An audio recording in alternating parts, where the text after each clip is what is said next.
भक्ति माया ने हृदय में बैठ गई और तभी से यही प्रहलाद भक्त प्रहलाद नाम से कहला रहे। क्यों? क्योंकि तब से ही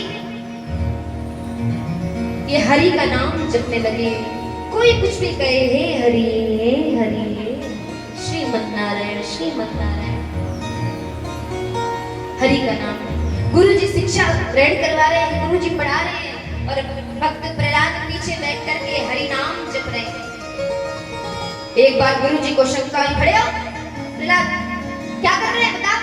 बताओ मैंने क्या पढ़ाया, क्या सीखा तुमने अभी तक? बोले गुरु जी ए हरि मैंने हरि का नाम लेना सीखा। बोले बाप रे, तुझे ये हरि का नाम किसने सिखाया?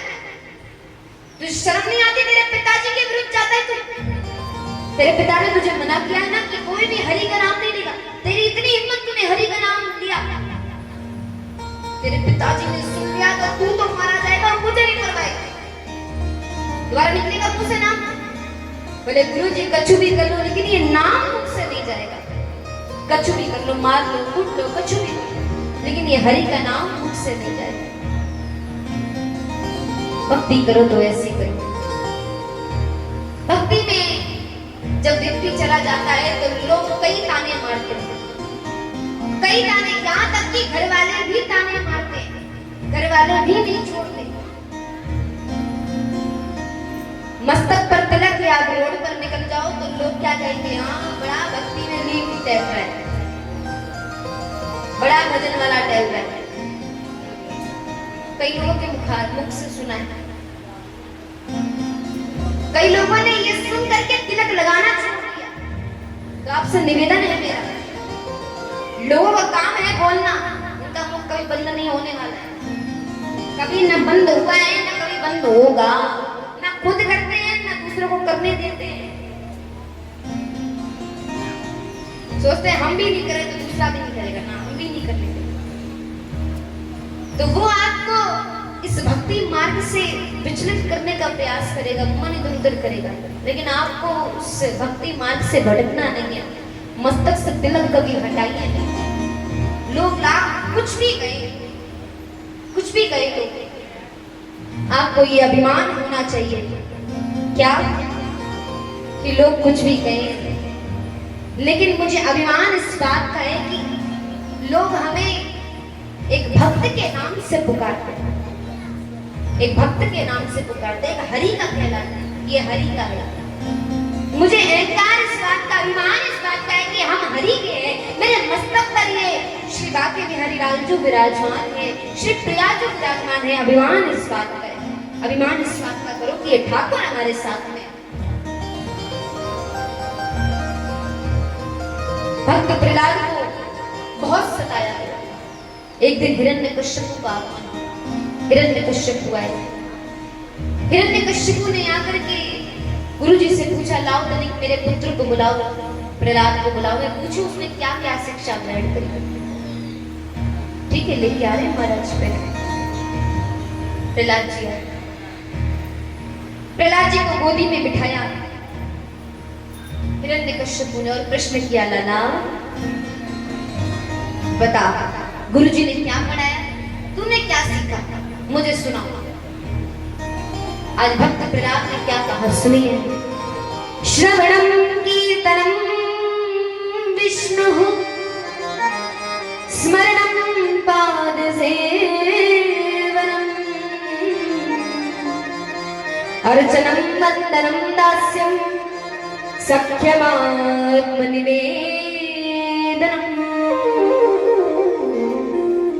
श्रवणं कीर्तनं विष्णु स्मरणं पाद सेवनम्। पिताजी, मैंने नवदा भक्ति पढ़ी, मैंने नवदा भक्ति सीखी, मैंने हरि का नाम लेना सीखा। जैसे ही मुझ से हरि का नाम निकला, आज हिरण्यकश्यप ने अपने पुत्र को लिया, धरती पर रख दिया। मुझे शर्म नहीं आती अपने पिता के सामने, उसके ही दुश्मन का नाम लेता है। आज इस मेरा ही पुत्र होकर के तू मेरे दुश्मन का नाम ले रहा है, तू मेरा पुत्र नहीं हो सकता। आज पिताजी की इस निष्ठुरता को देख करके भक्त प्रहलाद ने क्या किया, पिता की देख निष्ठुरता, नहीं प्रहलाद घबराया, विकल हो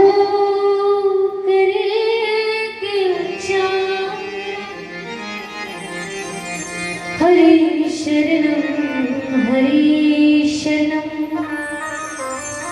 हरि शरणं हरि शरणं। पिता की निष्ठुरता को देखा, लेकिन मुख से हरि का नाम नहीं गया। हरि शरणं हरि शरणं हरि शरणं। भक्त ऐसे होते। पिताजी ने जहर देने का प्रयास किया, तलवार रख दी गले पर, गर्दन पर। नाम लेगा, बोले नाम लूंगा।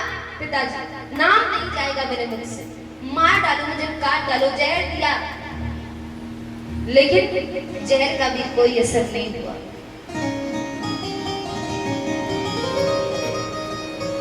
आज यहाँ पर भक्त का और एक प्रभु का सुनिए ये विश्वास कैसा होता है। भरे दरबार में जब द्रौपदी की लाज जा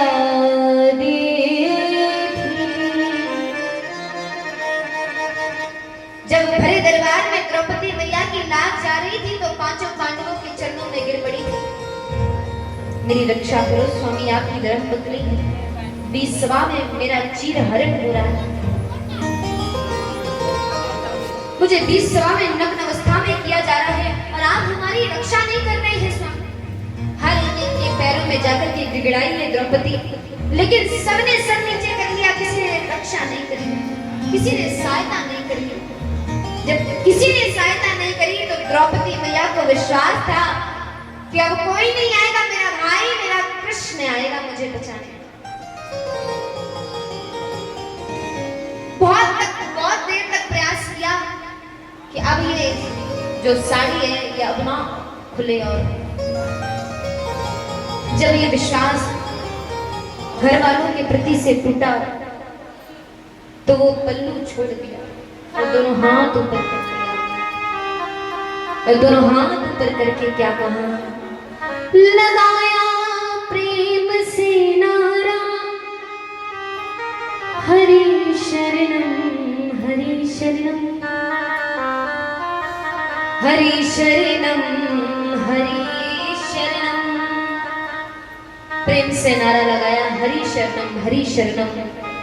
भगवान प्रकट हो गए। भगवान ने चीर बढ़ाना प्रारंभ कर दिया। चीर खत्म ही नहीं हुआ, उस साड़ी का कोना नहीं आया। ऐसा विश्वास होना चाहिए प्रभु के प्रति। मंदिर में जाओ कभी भी तो हमेशा दोनों हाथ ऊपर करके जाना। उसके सामने खड़े हो तो दोनों हाथ ऊपर कर दो। क्यों खड़े करते हैं पता है?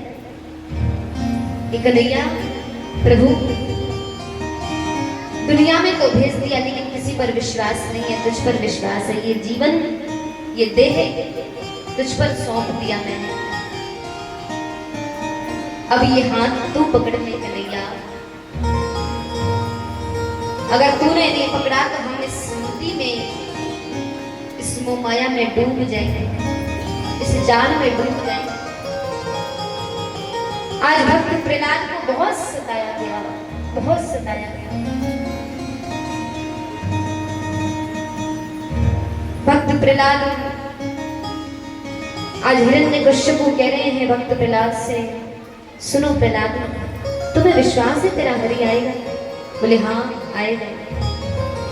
बोले दादा अभी भी समय है, सुधर जाओ, मत रो हरि का, मेरा पुत्र हो, मेरे पुत्र हो, तुझे मैं छोड़ रहा हूं, लेकिन अगली बार मुझे तेरी शिकायत मिली तो नहीं छोड़ूंगा, वापस ले जाइए। अब देखिए गुरुजी को बुला लिया हिरण्यकश्यप ने और भक्त प्रहलाद अंदर गए कक्षा में। तो वहां जाकर के सभी विद्यार्थियों को इकट्ठा कर लिया और सभी से कहा आ जाओ सभी लोग आ जाओ। बोले क्या हो गया? बोले आओ सभी लोग बैठ करके हरि नाम संकीर्तन करते हैं। बोले नाने अरे ये कोई उम्र है? बोले यही उम्र है भजन करने की, चलो मेरे साथ भजन करो। अब एक ढोलक लेकर के बैठ गया, एक मंजीरा लेकर के बैठ गया, और भक्त प्रहलाद झूम झूम करके नाच नाच करके हरिनाम संकीर्तन कर रहे हैं। कैसे? हरि श्रीमन नारायण नारायण हरि हरि, श्रीमन नारायण नारायण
मेरो है गोपाल मेरो है गोपाल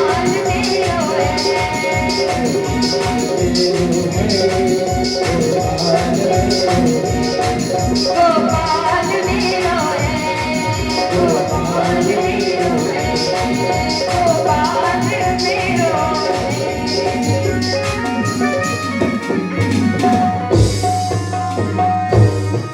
गोविंद मेरो है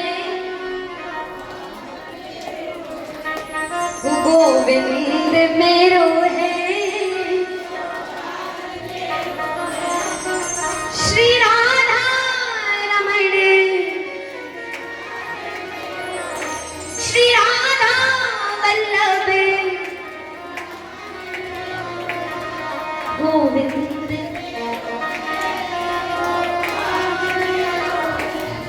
है सही में कि झूठ झूठ बोल रहे हैं हम गा रहे हैं तो लाओ हम भी गा रहे हैं साची है कि नहीं है ना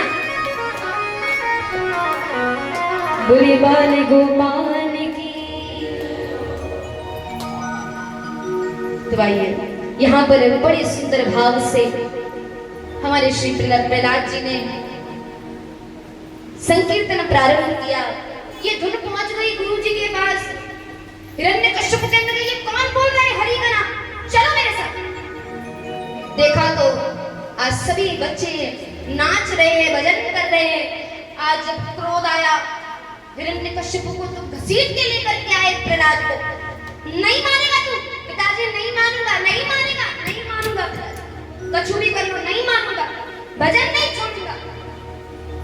आज आप मार डालोगे, मरने को तैयार हूं, लेकिन मुख से हरि का नाम नहीं जाएगा।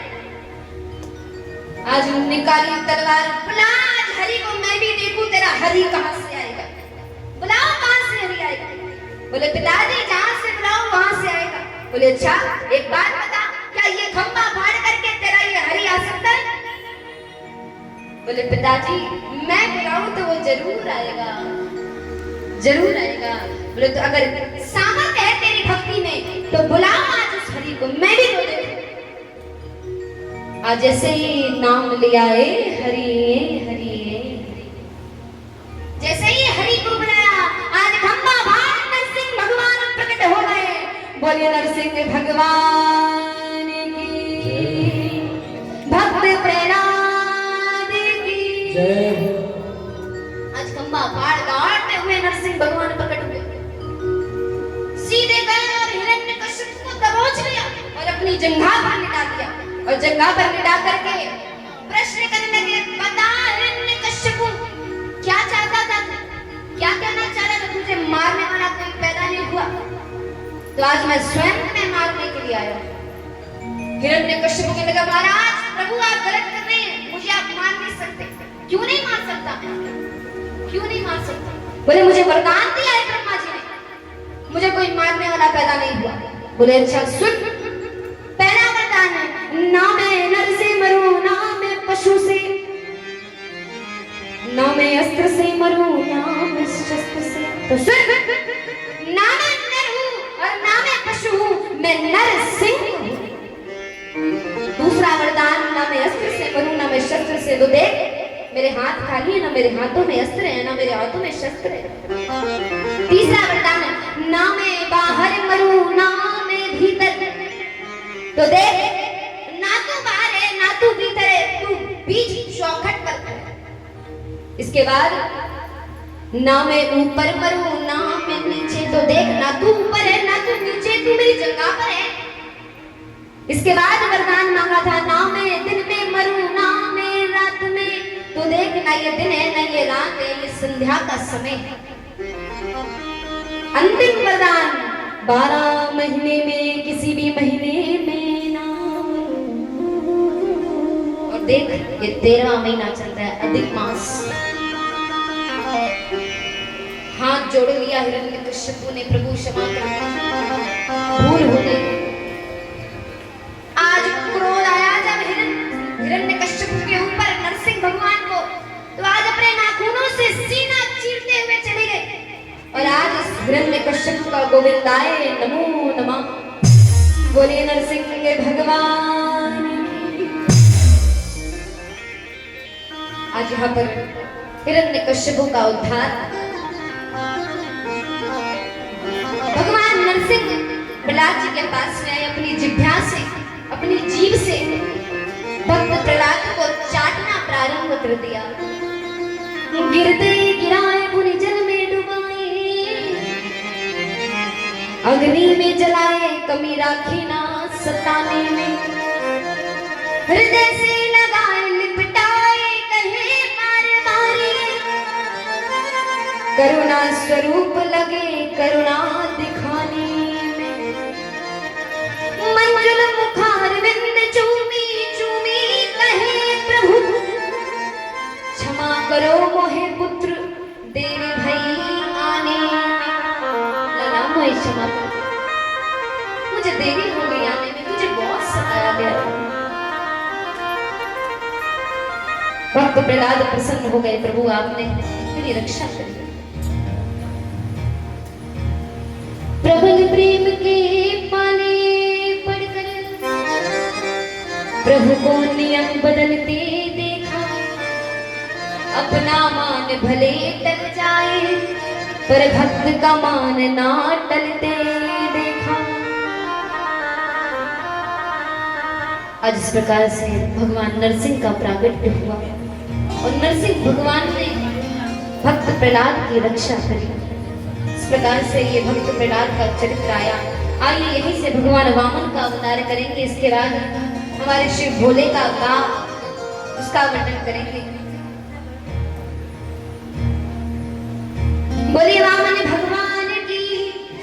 जब समुद्र मंथन हुआ तो समुद्र मंथन में देवी देवताओं की जो माता है देवी अदिति, इन्हीं के गर्भ से भगवान वामन का अवतार हुआ। समुद्र मंथन की पूर्ण रूप से कथा हम आपको कल सुनाई। आज देवी अदिति के गर्भ से भगवान वामन का अवतार हुआ। बड़े सुंदर है वामन, बड़े सुंदर है, छोटे से है बिल्कुल, हाथों में छत्र है और एक हाथ में कमंडल है। आज बलि के द्वारे पर जा रहे हैं 3 पग भूमि लेने के लिए। आइए एक बार सभी लोग वामन भगवान की झांकी का दर्शन करेंगे, प्रभु का आवाज लगाएंगे। बोले वामन भगवान की।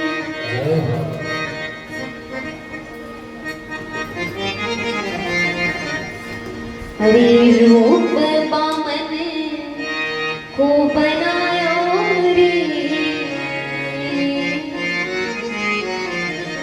और रूप वामन को बनायो रे बिहारी जूने।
इस प्रकार से हमारे श्री वामन भगवान का अवतार हुआ।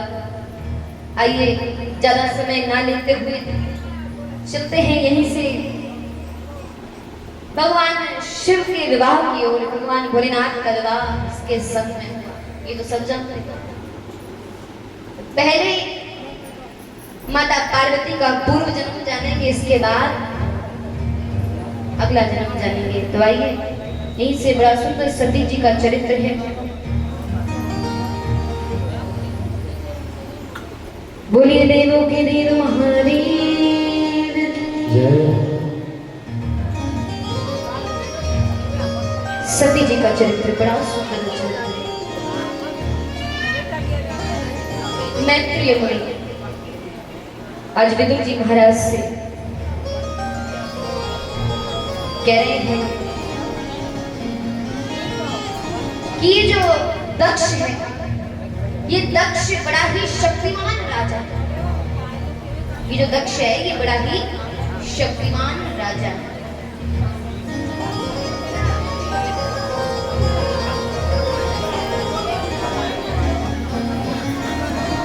बोले कृष्ण कन्हैया लाल की जय। तो ये जो दक्ष है ये शक्तिमान राजा है और सभी देवताओं का प्रजापति बना रखा था इसे। इसलिए उस दक्ष प्रजापति इन्होंने दक्ष की 16 कन्याएं उत्पन्न हुई। कितनी? 16। और जिनमें से एक कन्या थी माता सती। और ये सती माता ने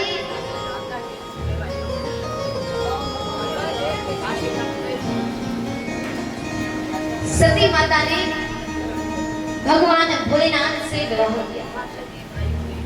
बड़ा प्रेम करते थे भगवान भोलेनाथ और माता सती, एक दूसरे से बड़ा प्रेम।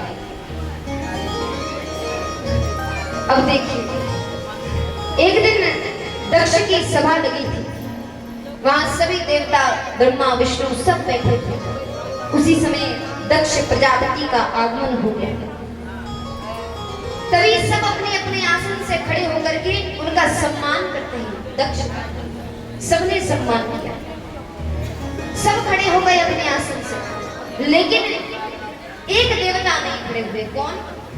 भोलेनाथ। बाबा भोलेनाथ नहीं खड़े। दक्ष ने देखा तो दक्ष को क्रोध आने लगा। दक्ष ने अब भगवान भोलेनाथ को अशब्द कहना प्रारंभ कर दिया। इसे शर्म नहीं आती? आज सब देवता मेरे लिए खड़े हैं, सम्मान कर रहे हैं ना। और ये इतना अभिमानी हो गया कि आज मुझे देख करके इसने मेरा सम्मान नहीं किया, ये मुझे देख करके खड़ा नहीं हुआ। अशब्द बोलना प्रारंभ कर दिया। और वहां पर जब ये सभा विराम हुई, सब अपने अपने लोक की ओर चले गए। अभी भी दक्ष का मन नहीं भरा। इतना सुनाने के बाद भी मन नहीं भरा। ऐसा लग रहा है अभी भी और सुनाना है और भी कुछ कहना है भोलेनाथ। तो यहाँ पर दक्ष ने क्या किया? भगवान भोलेनाथ का अपमान करने के लिए दक्ष ने यज्ञ का आयोजन किया और इस यज्ञ में सबको बुलाया, सबको निमंत्रण दिया, लेकिन भगवान भोलेनाथ को निमंत्रण नहीं। भगवान भोलेनाथ को नहीं बुलाया। अब माता सती कैलाश पर्वत पर भगवान भोलेनाथ के साथ विराजमान थे। तभी सभी देवता जानबूझ करके विमान कैलाश पर्वत की ओर से ले लेकर के जाते, क्योंकि सब जानते थे सबको बुलाया है, लेकिन अभी भोलेनाथ को निमंत्रण नहीं दिया। सभी आकर के पूछने लगे, माताएं थी जितनी सब पूछने लगी क्या बात है? देवी सती आप गई नहीं? बोले कहाँ? आप सब कहाँ जा रही हैं? बोले आपको नहीं पता? मैं नहीं, आपके पिताजी के घर पर जा रहे हैं। बोले आज हमारे पिताजी के घर पर क्या है? बोले यज्ञ का आयोजन किया है, आपका निमंत्रण नहीं है, आपका निमंत्रण नहीं। जब ये बात कही तो देवी सती झूठ बोल गई। देवी सती ने कहा निमंत्रण तो है, अभी सोच रहे थे थोड़ा देख करके जाएंगे, समय थोड़ी देर बाद जाएंगे, अभी नहीं। झूठ बोल गई। देवी सती भगवान भोलेनाथ के पास में आई और भगवान भोलेनाथ के पास आकर के कहने लगी, स्वामी एक बात बोले, रुष्ट तो नहीं होगे? बोले हाँ। बोले हमें अपने पिताजी के घर पर जाना है। बोले क्यों जाना है? बोले आज हमारे पिताजी के घर पर यज्ञ हो रहा है। बोले यज्ञ हो रहा है? अच्छा जाना है? जाना है। बोले कोई निमंत्रण देने आया था? कहाँ है निमंत्रण? लाओ निमंत्रण देखे कहाँ पर? देवी सती कह रही है स्वामी निमंत्रण तो नहीं आया। भगवान भोलेनाथ ने कहा देवी जहां मेरा इतना अपमान हुआ है, अभी भी आप उस घर में जाना चाहते हैं जहां मेरा इतना अपमान हुआ? और एक बात, जहां पर आपका अपमान हो जाएगा उस स्थान पर, उस जगह पे कभी झांकने मत जाओ, कभी मत जाइए जहां पर आपका अपमान हो जाएगा। और कुछ ऐसे स्थान हैं जहां निमंत्रण के जाना चाहिए, जहां पर बिना निमंत्रण के जाना चाहिए। कौन कौन से? एक पिता के घर पर निमंत्रण आए चाहे ना आए, कुछ भी आयोजन हो, बेटी को जाना चाहिए। एक गुरु के घर पर, गुरु के पास, एक मित्र के पास, ऐसे स्थानों में बिना निमंत्रण के आप जा सकते हैं। कहीं कथा चल रही हो मंदिर में, बिना निमंत्रण के जाइए। कई लोग ये सोचते हैं हमसे तो बोलने भी नहीं आए, हम नहीं जाएंगे। जाओ, हमसे तो कहने भी नहीं आए कि हमें कथा में आना है। तो यहाँ पर ये कुछ ऐसे स्थान है जहाँ पे बिना निमंत्रण के जाना चाहिए। देवी सती जिद करने लगी, स्वामी जाने दीजिए। भगवान भोलेनाथ ने साफ इनकार कर दिया, देवी जहाँ मेरा अपमान हो वहां पर आप चली जाएं तो भी सही नहीं है। जहाँ मेरा सम्मान नहीं हुआ वहां आपका क्या सम्मान होगा? भले ही आपका घर है लेकिन आपका भी वहां सम्मान नहीं होगा। स्वामी हमें जाने दीजिए। नहीं मानी देवी सती। भोलेनाथ ने कहा, देवी जैसी आपकी इच्छा, आपको जाना है जाइए। देवी सती आज जाने लगी। तो आज यहाँ पर भगवान भोलेनाथ जानते थे कि कुछ ना कुछ होएगा जरूर। तो भगवान भोलेनाथ ने नंदी को आदेश दिया, जाओ नंदी, देवी सती के साथ में आप जाइए, उनकी रक्षा करिए। कुछ भी संकट हो तो रक्षा करेगा। आज नंदी साथ में। देवी सती आज अपने घर पर पहुंची। देवी सती की माँ भाग करके आई, अपनी बेटी को हृदय से लगा लिया। माँ तो माँ होती, हृदय से लगा लिया। लाली आज तू आई, बड़ा अच्छा लगा। बहनें ताना मारने लगी, क्यों बहन, निमंत्रण तो आया नहीं था, तुम कहां से आ गए? कुछ नहीं बोली देवी सती। आज देवी सती वहां पर पहुंची जहां यज्ञ का आयोजन हुआ। जब उस कुंड के पास आई तो देखा कि सभी देवताओं के आसन लगे हैं, लेकिन इस स्थान पर मेरे स्वामी का आसन नहीं लगा। मेरे स्वामी भोलेनाथ का आसन नहीं लगा। इतना बड़ा अपमान मेरे स्वामी का। और एक धर्म पत्नी, एक पत्नी कभी अपने पति का अपमान नहीं देख सकती, कभी सहन नहीं कर सकती। देवी सती को क्रोध आया, उस कुंड में जा खड़ी हुई। और देवी सती को जब क्रोध आया तो दक्ष को कहा, सुनो दक्ष, भले ही तू मेरा पिता है लेकिन आज तूने मेरे पति का अपमान किया है, तेरा ये यज्ञ कभी सफल नहीं होगा, पूरी धरती का सर्वनाश हो जाएगा। इतना कह करके आज अपने प्राणों को त्याग दिया, बीच कुंड में अपने तन को जला दिया। देवी सती आज जब प्राणों को त्यागा, हाहाकार मच गया, यज्ञ भंग हो गया, युद्ध होने लगा। नंदी ने जब देखा तो नंदी भाग करके भगवान भोलेनाथ के पास में गए। आज जैसे ही भोलेनाथ के पास में गए नंदी ने सारी बात भोलेनाथ को बताई तो भोलेनाथ को क्रोध आने लगा। आज जब भोलेनाथ को क्रोध आया तो भगवान भोलेनाथ ने क्रोध में आकर के अपनी एक जटा निकाली और धरती पर जैसे ही पटा, एक वीरभद्र नाम का राक्षस प्रकट हो गया। और जब ये राक्षस प्रकट हुआ तो आज भगवान भोलेनाथ ने वीरभद्र से कहा, जाओ वीरभद्र,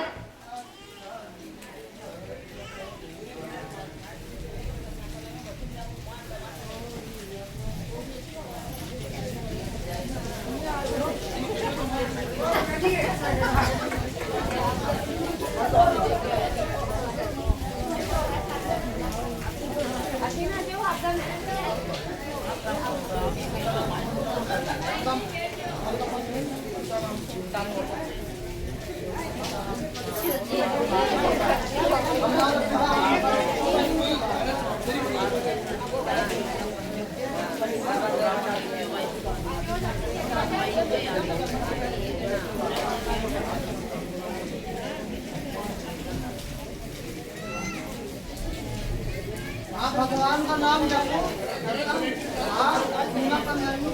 भगवान का नाम जपो, सीताराम सीताराम राम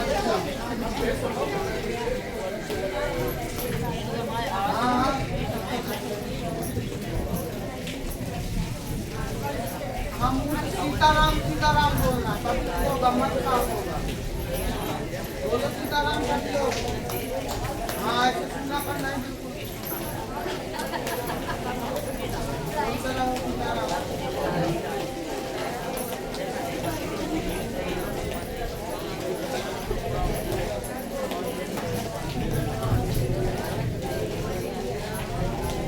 अब देख के बोलो, तो कहानी बंद हो जाए।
बोली बाकी बिहारी लाल की,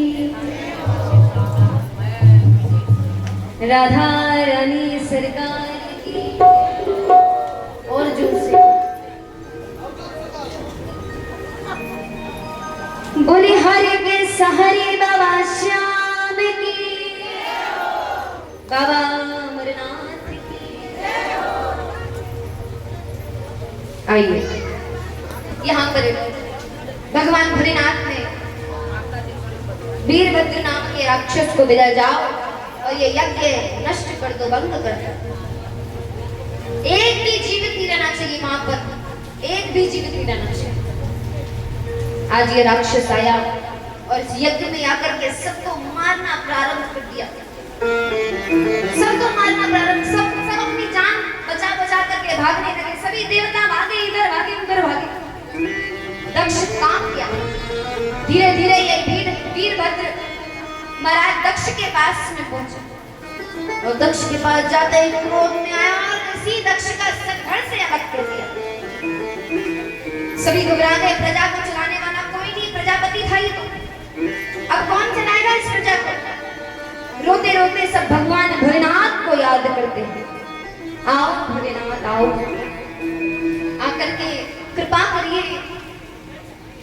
अरे कर्पूर्णे गौरम करुणावतारम संसार सारम भुजगेंद्रहारम। आओ भोलेनाथ, आकर के रक्षा करिए इस दक्ष की। अगर स्थिति से और आकर के भगवान ने पुनः जीवित किया इस दक्ष को। असर तो अलग हो ही चुका था, तो भगवान ने पार्षदों से जाकर के कह दिया जाओ और जाकर के जंगल में कोई भी दिखे उसका सर धड़ से अलग काट दो। वो आगे गए, जंगल में गए तो एक बकरा दिखा, तो उसी बकरे का सर काटा और लेकर गया। उसी बकरे का सर दक्ष के लगाया। इसके बाद यही दक्ष पुनः जीवित हुआ। भगवान की स्तुति करी दक्ष ने, प्रभु क्षमा कर दीजिए, मैंने आपका अपमान किया, भूल हो गई। जब देवी सती ने प्राण त्यागे थे, देवी सती ने प्राण त्यागने से पहले वरदान मांगा था, क्या? जन्म जन्म शिव पद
अनुराग,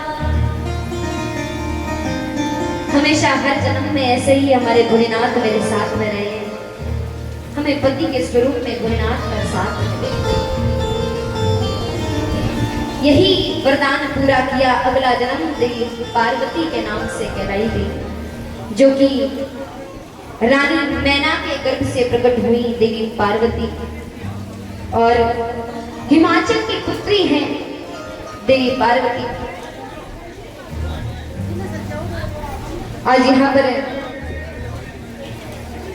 जब देवी पार्वती थोड़ी बड़ी होने लगी, देवी पार्वती शुरू से ही भगवान भोलेनाथ की बड़ी सेवा करती थी, अपना स्वामी मानने लगी शुरू से।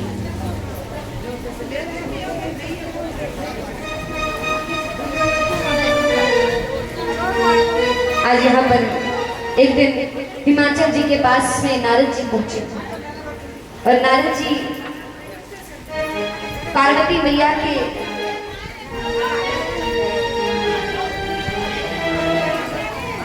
बारे में जब हिमाचल जी ने पूछा नारद जी से कि बताओ मेरी पार्वती के जीवन में कोई दोष तो नहीं, कोई दोष हो तो बताओ। तो नारद जी ने कहा देखो कोई दोष नहीं, तेरी पुत्री के जीवन में कोई दोष नहीं।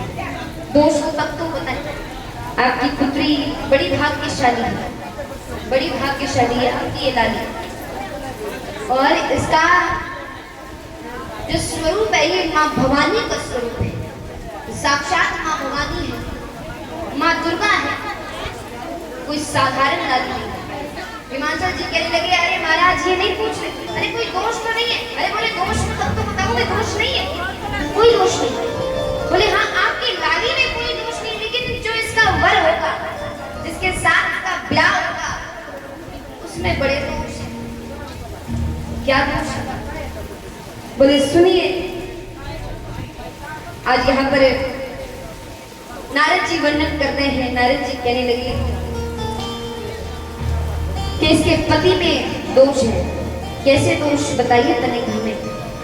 तो नारद जी कहने लगे, आगने अमाना मातु पितु हीना, अगुणे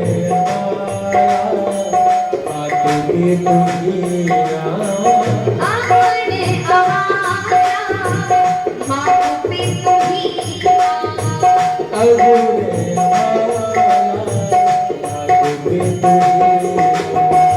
उदासीन सब संशय छीना,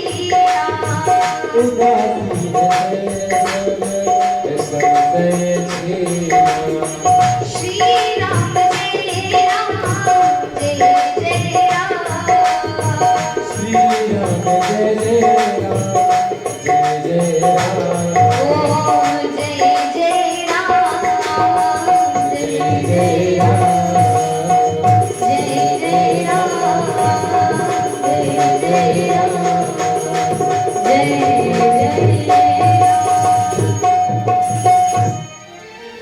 अगुण अमाना मातु पितु हीना।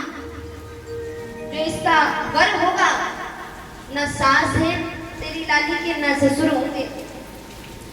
वो तो ठहरा जोगी, न माता है न पिता है, न घर है न बाहर है, न धन है न दौलत है। ऐसा पति मिलेगा तेरी लाली को। घर भी नहीं है। हिमाचल जी डर गए, कांप गए, भाई ऐसा हमारी पुत्री कहाँ महलों में रहने वाली और यहाँ रहेगी एक जोगी के पास में। महाराज कुछ बताओ ना। बोले हम क्या बताएं, हम कछु ना बताने वाले, ना ना ना, जो विधाता ने लिख दिया उसको हम पलटने वाले नहीं है ना।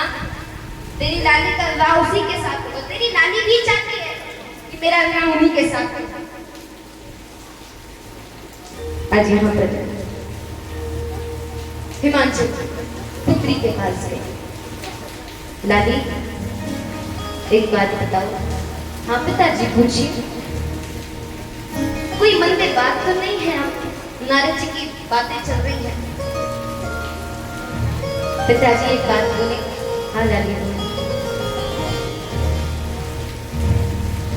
आज यहाँ पर देवी पार्वती कह रही है पिताजी हमें विवाह करना है तो सिर्फ भोलेनाथ के साथ, भोले बाबा के साथ में विवाह करना।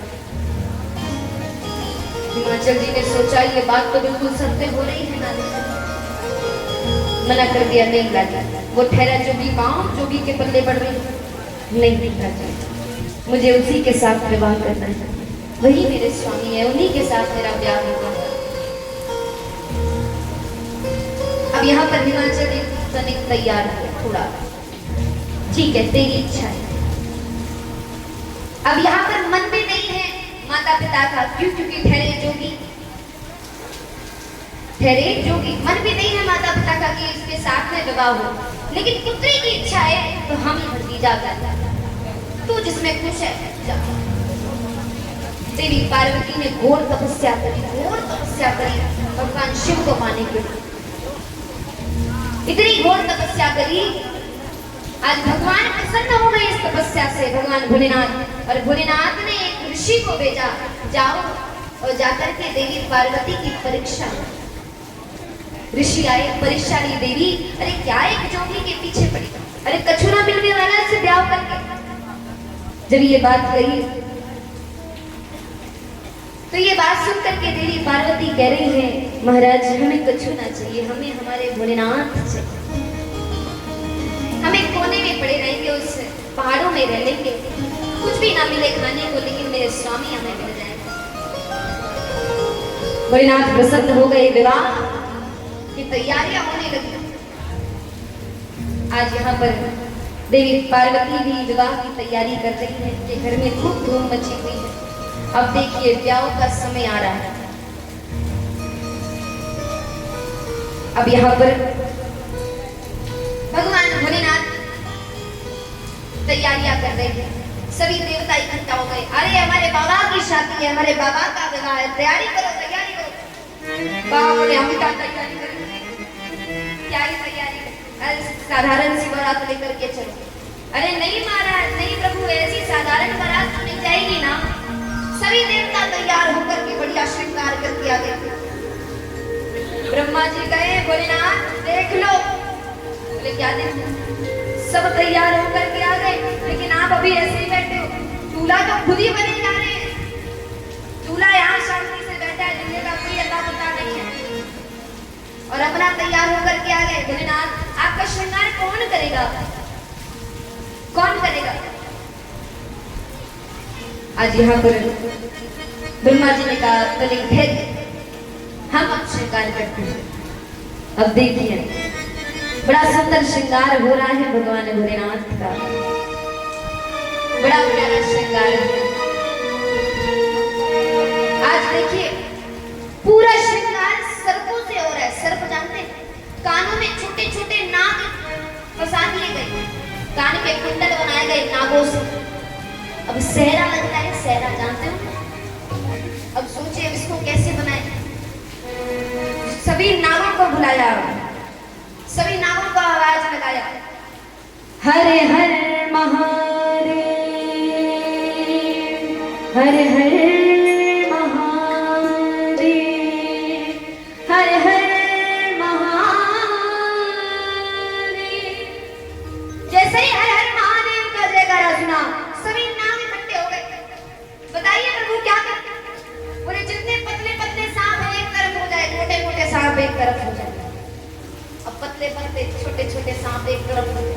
हाँ बताइए हो गए। अब पतले वाले सांप सब इधर आ जाए, सब आगे आगे। अब पतले पतले सांप उठाए, एक एक करके बांधते जाए, बांधते जाए। अब पूरे चेहरे पर नाग ही नाग, सांप ही सांप, पूरे चेहरे, गले में सांप। अब सोच रहे हैं हाथों में क्या पहनाया जाए, तो हाथों में पतले पतले सांप बांध दिए गए। बाजूबंद सांपों की, कमर में सांप लपेट दिया गया। अब सब इस छवि को देखे भयभीत होने लगे। भाई ये तो पूरे नाग ही नाग हैं। आज पूरा नागों से श्रृंगार किया गया भगवान भोलेनाथ का। आज भोलेनाथ प्रसन्न हो गए। अरे मां क्या श्रृंगार किया है। अरे आज कालों के काल महादेव महाकाल का आज श्रृंगार करवा दिया।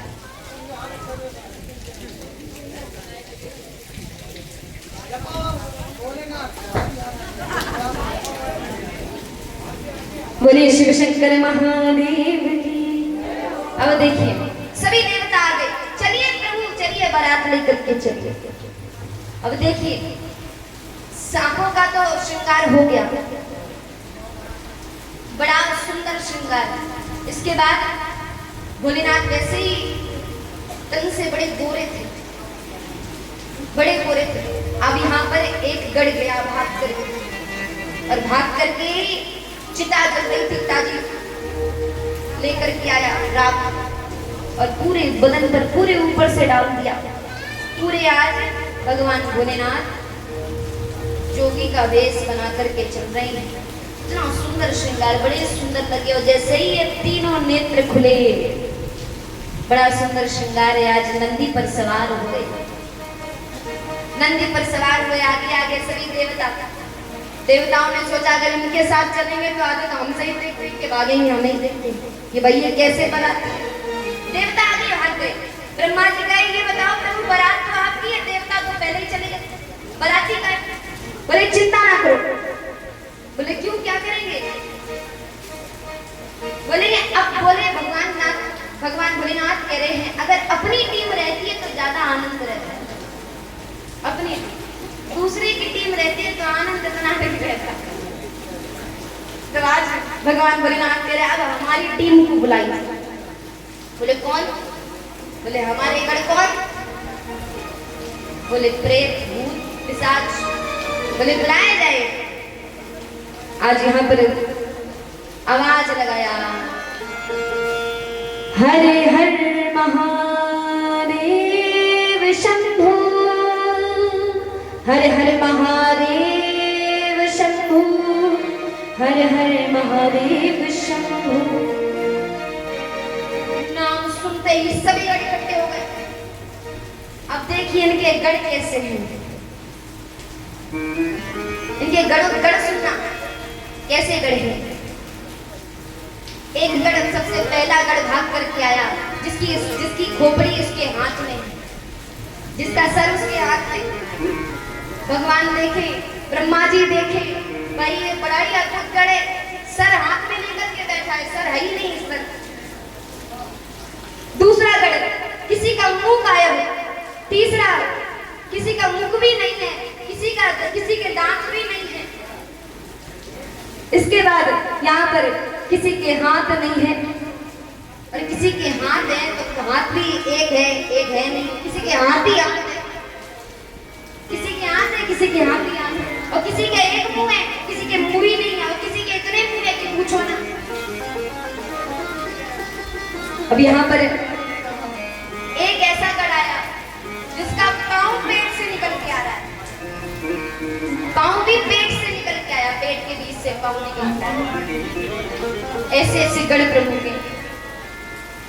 आज यहाँ पर किसी की आंख है, किसी की आंख ही नहीं है, किसी की इतनी आंख है कि पूछो ना, गिनते ही रह जाओ, इतनी आंख है। आ गया हाँ भगवान भोलेनाथ का विवाह है। बम बम बम भोले जय, बम बम बम बम भोले। आज यहाँ पर सभी इकट्ठे हो गए। आज सभी नृत्य कर रहे हैं, झूम रहे हैं। अब देखिए कितनी सुंदर बारात है। बारात का आनंद लेते हैं। बाराती आएंगे अभी भगवान भोलेनाथ के लिए, तो सभी लोग बड़े भाव से, बड़े प्रेम से इस बारात का आनंद लेंगे। कोई भयभीत ना हो। थोड़े डरावने हैं भोलेनाथ हमारे। भोलेनाथ ही नहीं, उनके गढ़ भी है डरावने। तो देखिए भगवान भोलेनाथ बारात लेकर के चले। वो सजे रहे भोले बाबा निराले दूल्हे में, वो निराले दूल्हे में, मतवाले दूल्हे में, निराले दूल्हे में, मतवाले दूल्हे में, वो निराले दूल्हे में, मतवाले दूल्हे में, निराले दूल्हे में, मतवाले दूल्हे में, सज रहे भोले बाबा निराले दूल्हे में, सज रहे भोले बाबा निराले दूल्हे में, वो सज रहे भोले बाबा निराले दूल्हे में, सज रहे भोले बाबा निराले दूल्हे में, निराले दूल्हे में, मतवाले दूल्हे में, निराले दूल्हे में, मतवाले दूल्हे में, निराले दूल्हे में, मतवाले दूल्हे में, निराले दूल्हे में, मतवाले दूल्हे में,